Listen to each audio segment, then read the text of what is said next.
नहीं दोस्तों, बॉलीवुड से समय समय पर कुछ इस तरह की खबरें सामने आती रहती हैं जिसको कि सुनकर ऐसा लगता है और ऐसा समझ में भी आता है कि जैसा बॉलीवुड में बाहर से दिखता है कि सब कुछ ठीक ठाक चल रहा है, वहाँ पे किसी भी तरह के कोई गलत काम नहीं होते हैं, सभी लोग आपस में मिलकर रहते हैं, ये चीज़ें झूठ होती हैं। समय समय पर ऐसी बार बार खबरें आती रहती हैं, चाहे वो ड्रग्स के मामले में हो, किसी व्यक्ति के उत्पीड़न के मामले में हो, कास्टिंग काउच को लेकर हो, अलग अलग तरीके से, लेकिन ये बातें सामने आती रहती हैं। और इन बातों के सोर्स जो होते हैं कई बार हमें वो भी पता होते हैं, लेकिन बॉलीवुड के लोग इतने ज़्यादा इन्फ्लुएंशियल होते हैं कि उन लोगों तक कुछ ये कानून के भी हाथ पहुंच नहीं पाते। मीटू मूवमेंट के टाइम पे भी हम लोगों ने देखा था किस तरीके से कई बड़े लोगों के ऊपर आरोप लगे थे। महिलाओं ने सामने आकर सीधे बोला था कि इन लोगों ने हमारा शोषण किया है या काम के एवज में जो डिमांड रखी थी, उन सब चीज़ों के बारे में बताया। लेकिन अगर आज की डेट में हम बात करें तो मीटू मूवमेंट में जितने भी लोगों के ऊपर आरोप लगे थे, हाँ वो थोड़े लाइमलाइट से दूर ज़रूर हो गए, लेकिन किसी के भी ऊपर कोई बड़ा ठोस कदम नहीं उठाया गया। कई जगहों पर शिकायतें हुई, कई जगहों पर बातें हुई, कई जगहों पर वाद विवाद हुए, डिबेट हुई, टिप्पणियाँ हुई, न्यूज़ चैनल्स पे बात हुई, सोशल मीडिया इन्फ्लुएंसर्स ने बात करी, यहाँ तक कि कई सेलिब्रिटीज़ ने तक इस बारे में बात करी। लेकिन अगर हम ठोस रूप से देखें तो किसी के खिलाफ कोई बड़ा कदम नहीं उठाया गया, और बल्कि कई लोग तो आज फिर से सक्रिय हो चुके हैं और काफ़ी जघन्य आरोप लगे थे, थोड़े बहुत भी नहीं लगे थे।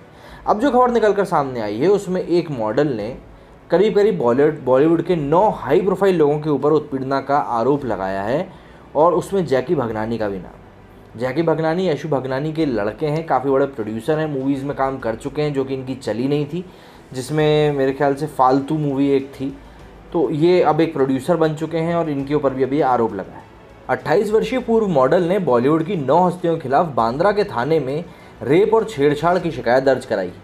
आरोपियों में अभिनेता निर्माता Jackie Bhagnani, photographer Colston Julian, talent management company Kwan entertainment के संस्थापक अर्निबान ब्लाह और टी सीरीज़ के कृष्ण कुमार शामिल हैं। मॉडल ने दावा किया है कि कथित तौर पर यौन पीड़न 2014 और 19 की अवधि के बीच उसे एक्टिंग का काम दिलाने के बहाने हुई थी, इससे उसे मानसिक आघात पहुंचा है। पुलिस ने मॉडल की शिकायत के आधार पर आईपीसी की धारा 376, जिसका कि मतलब एक ही महिला से बार बार रेप करना, और 354 छेड़खानी के तहत एफआईआर दर्ज करी है, और इस मामले में अब आगे की जांच करी जा रही है। एफआईआर में शामिल नाम निखिल कामत, शीला गुप्ता, अजीत ठाकुर, गुरजीत सिंह, कृष्ण कुमार, विष्णु इंदुरी भी हैं। मॉडल ने दावा किया है कि वे कई मौक़ों पर आरोपी से मिली थी। एफआईआर में उल्लेख किया गया है कि कॉल्स्टन जूलियन ने उनके साथ रेप किया था, जबकि अन्य शिकायतकर्ताओं द्वारा छेड़खानी का आरोप लगाया गया है। जैकी भगनानी मशहूर निर्माता वासु भगनानी के बेटे हैं। उन्होंने 2009 में आई फिल्म कल किसने देखा में लीड एक्टर के रूप में पहले पर्दे पर अपनी पहली भूमिका निभाई थी। इसके बाद से उन्होंने कई सफल फिल्मों का निर्माण किया है। वहीं निर्माता अजीत ठाकुर ने पूर्व मॉडल के दावों का खंडन करते हुए कहा है कि वो हमें ब्लैकमेल करने की कोशिश कर रही है। अपने वकील के माध्यम से ए टाइम्स को दिए एक बयान में ठाकुर ने कहा कि मेरे खिलाफ लगाए गए आरोप झूठे, दुर्भावनापूर्ण और इसी तरीके से प्रेरित हैं। ये मेरी प्रतिष्ठा को धूमिल करने का एक कोशिश है और उसके अलावा कुछ भी नहीं। वास्तव में मेरे पास सबूत हैं जो इंगित करते हैं कि शिकायतकर्ता कई अन्य लोगों के साथ ही मुझे भी ब्लैकमेल करने का प्रयास कर रही थी, और जब उसके प्रयास विफल हो गए तो उसने आधारहीन आरोपों के साथ एफआईआर दर्ज करने का सहारा लिया। मैं उसके खिलाफ सभी आवश्यक कानूनी कार्रवाई करूंगा और मुझे यकीन है कि सच्चाई की ही जीत होगी।